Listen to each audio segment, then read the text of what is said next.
അറസ്റ്റിലായ റാപ്പർ ഗായകൻ വേടൻ എന്ന ഹിരൺദാസ് മുരളിക്ക് പിന്തുണയുമായി മലങ്കര യാക്കോബായ സുറിയാനി സഭാനിരണം ഭദ്രാസനം മുൻ മെത്രോപൊലിത്ത ഡോക്ടർ ഗീവർഗീസ് മാർ കൂറിലോസ് ഫേസ്ബുക്ക് കുറിപ്പിലൂടെയായിരുന്നു അദ്ദേഹത്തിന്റെ പ്രതികരണം. മനുഷ്യർക്ക് മാത്രമല്ല മൃഗങ്ങൾക്കും അവയുടെ ശരീരഭാഗങ്ങൾക്ക് പോലും ജാതിയുള്ള നാട്. വേടന്റെ കറുപ്പിന്റെ രാഷ്ട്രീയത്തോടൊപ്പവും ലഹരിക്കെതിരെയും എന്റെ നിലപാട്. വേടന്റെ വെളുത്ത ദൈവങ്ങൾക്കെതിരെയുള്ള കലാവിപ്ലവം തുടരട്ടെ. ഡോക്ടർ ഗീവർഗീസ് മാർ കൂറിലോസ് ഫേസ്ബുക്കിൽ കുറിച്ചു. അതേസമയം വേടന് പിന്തുണയുമായി ഗായകൻ ഷഹബാസ് അമനും രംഗത്തെത്തിയിരുന്നു. ഇൻസ്റ്റഗ്രാമിൽ പങ്കുവച്ച കുറിപ്പിലൂടെയാണ് ഷഹബാസ് പിന്തുണ അറിയിച്ചത്. വേടൻ ഇവിടെ വേണമെന്നും വ്യത്യസ്തമായ ഒരു കാര്യം പറയാനുണ്ടെന്നുമായിരുന്നു ഷഹബാസിന്റെ കുറിപ്പ്. കേസിൽ റാപ്പ് വേടൻ എന്ന ഹിരൺദാസ് മുരളിയെ വനം വകുപ്പിന്റെ കസ്റ്റഡിയിൽ വിട്ടിരിക്കുകയാണ്. കേസിൽ തെളിവെടുപ്പ് നടത്താനും കൂടുതൽ പരിശോധന നടത്താനുമാണ് വനം വകുപ്പ് വേടന്റെ കസ്റ്റഡി ആവശ്യപ്പെട്ടത്. വേടനുമായി തൃപ്പൂണിത്തുറയിലെ ഫ്ളാറ്റിലും തൃശൂരിലെ വീട്ടിലും വനം വകുപ്പ് തെളിവെടുപ്പ് നടത്തും.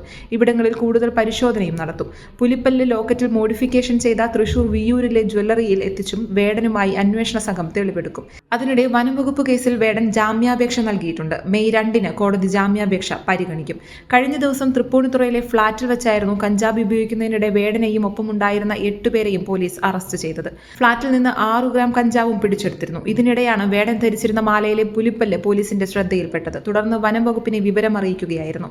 പരിശോധനയിൽ ഇത് പുലിപ്പല്ലാണെന്ന് സ്ഥിരീകരിച്ചതോടെയാണ് വേടനെതിരെ മൃഗവേട്ട ഉൾപ്പെടെയുള്ള വകുപ്പുകൾ ചുമത്തി വനം വകുപ്പ് കേസെടുത്തിരിക്കുന്നത്. 5 വയസ്സ് പ്രായമുള്ള പുലിയുടേതാണ് പല്ലെന്നാണ് ആദ്യ നിഗമനം.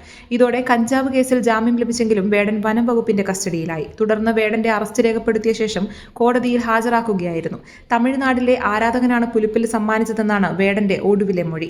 ഈ ആരാധകരിൽ നിന്ന് രഞ്ജിത്ത് എന്നയാളെ മാത്രമാണ് തനിക്ക് പരിചയമുള്ളതെന്നും വേടൻ പറഞ്ഞിരുന്നു. Subscribe to One India and never miss an update.